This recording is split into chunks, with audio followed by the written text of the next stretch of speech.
37, and it is loud. Cone pressured, throws across the middle and completes it right near midfield. And that is Quintez Cephas, who is a big story for this Wisconsin team. His first catch in a long time, and it's a Badgers first down. Absolutely. Quintez Cephas is one of the best route runners that they have, one of the best athletes that they have, and his contribution is going to be down conversion across midfield. Wisconsin's offense with the ball first in this game. On the move now. That was a nice throw from Jack Cone, and a play fake. He'll dump it short to a wide open target. That's the fullback Chanel, and John Chanel barrels forward for a first down.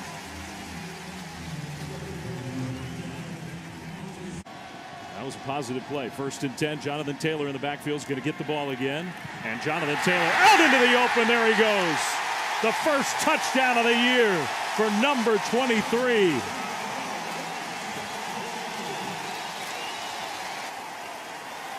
"37 yards.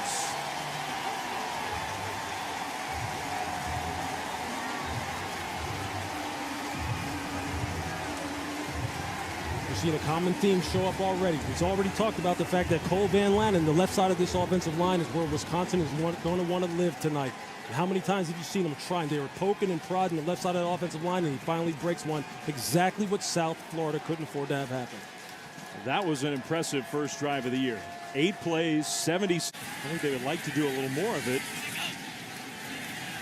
Barnett pressured, and the ball is up in the air and picked off. The Wisconsin defense is going to score. Matt Henningsen snatched it out of the air. The ruling on the field is an interception returned for a touchdown.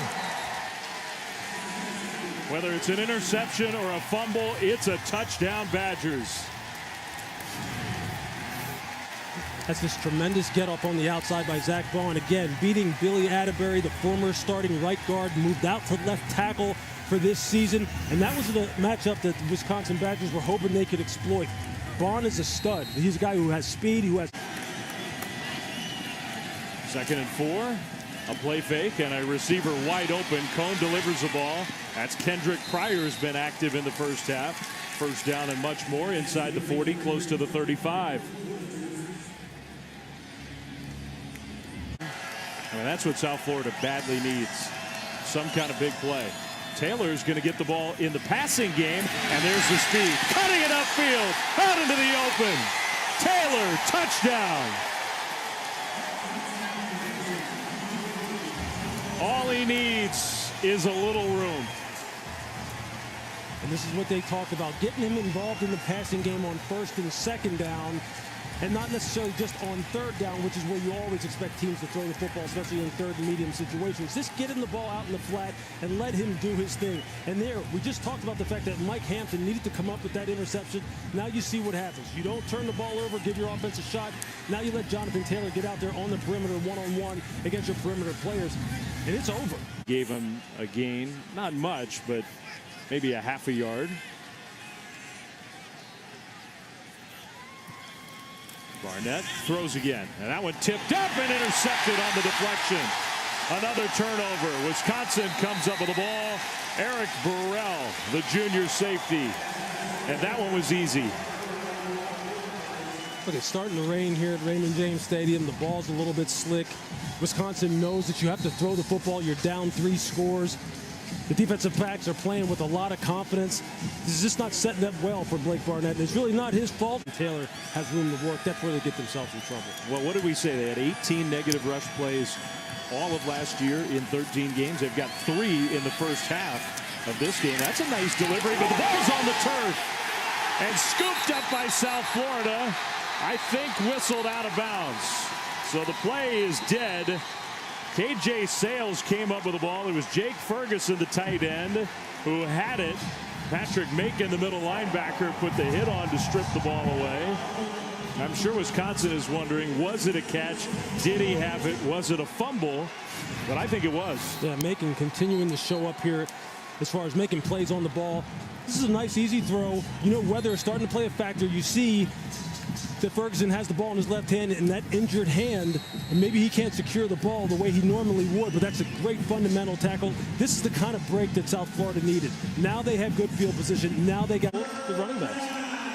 It's 3rd and 4. Taylor not on the field for this 3rd down play. Groshek in the backfield. He's going to get the catch with a blocker out in front. Upfield for the 1st down and more outside the 40.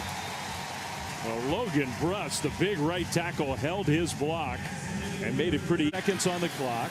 Cone from the pocket throws short, and the pass. Taylor stretches. He got there. Touchdown. What an effort from Jonathan Taylor. He never had a receiving touchdown in his career. Now he's got 2 on the first night of 2019. I thought that was disaster when he threw the ball, and Taylor made it work. That's a tremendous job by Jonathan Taylor. They had him split out wide, had an empty formation. You know when they had gone empty like that and they have Jonathan Taylor in the game, why else would they put him out there unless they were trying to get the ball to him? And again, that's just the quarterback's best friend. When you have a receiver you can throw a short pass to, and then he can break 2 tackles like this and punch it in. That's how you get your completion percentage up. The other team basically the opposite. 2nd and 1 with Taylor in the backfield. Wisconsin's looking to put this game away. What a move. Taylor, there's the speed. Jonathan Taylor, off he goes. Another touchdown. And that in its own way was pretty spectacular. His 4th touchdown of this game. It puts him well over 100 yards rushing. That one 38 yards. That's been his distance in this game. 37-yard run, 36-yard pass, now a 38-yard run. 4th touchdown for Jonathan Taylor. The run play that they ran to the left behind Van Lanen just 2 plays ago, they just came back and repeated it and ran it to the right. Same formation, just pull the left guard this time, have the tight end line up left, pull right. They just run up confidence in his wide receivers and see if they can come up with some plays. Let's see what they do on 4th and 1. They hand the ball off, and that's not going to work. The ball's out.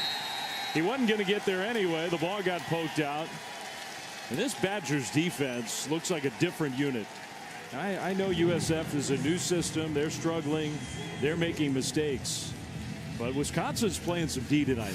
Absolutely. With their front 7, you see them resetting the line of scrimmage right there at the point of attack. I mean, you just see it. I mean, 59 Tyler Johnson coming inside, getting underneath that pull block. I mean, when you're winning at the point of attack like that, 4th and 2, smooth, easy execution. Nice, easy 30-yard field goal. I say easy. I'm not the one kicking it. Yeah. But nevertheless, that's what it should be. This should be a nice, smooth operation. Good snap. Good hold. Kick is pushed. No good. And see, that's the kind of thing, I'll tell you what, even in a game like this, that's tough right there. The ones who have left, but I heard some boos.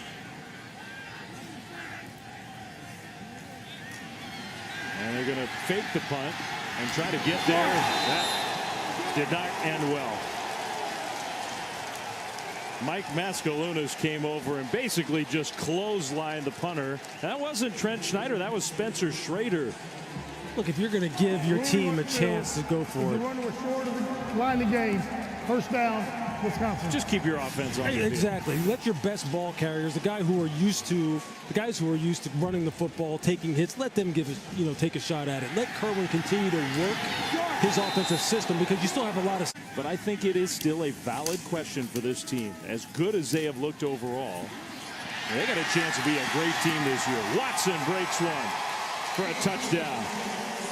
It's the same plays over and over. They just flip the formation, run it left. Hey, let's run it right. Hey, let's run it left. No, let's run it right. This is a very fundamentally sound football team, Dave. They know who they are. They know exactly who they are. And that's right now what is plaguing South Florida. They don't know what they are. They don't know what they've got. They don't know who they can believe in. They don't know anything right now. And Wisconsin is showing you the difference in terms of where they're at as far as the program is concerned. 41-0. Nakia Watson, a guy that they really like, as a young running back, getting a chance to play. Keep calling it. Just keep throwing the football. See what you got. One thing is the pressure has been so immediate. Is that pass intercepted? It was taken away by Wisconsin. Colin Wilder with the pick. And with that, we'll go back to studio. Was that He gave Graham Mertz all he can handle as far as the quarterback competition behind Jack Cohn so far in training camp, or in training camp that just completed for Wisconsin. So he's earned his play time here late in this football game. Yeah, and this would tell me, even put a block on. Absolutely. How about that? To spring Bradrick Shaw for a touchdown. And that one's got to feel good for a guy who took a long time to get back from a serious injury. And his quarterback helped him out with a block. Look, Chase Wolf, you'll see him here coming to your screen as the running back changes direction, and just watch him. He's just really trying to get in the way. He takes it on the chin a little bit, but you know what? That's teamwork, baby. That's teamwork. That's how you do it. And that got They'll love you for that in the film room. They're going to get on you, but they'll love you.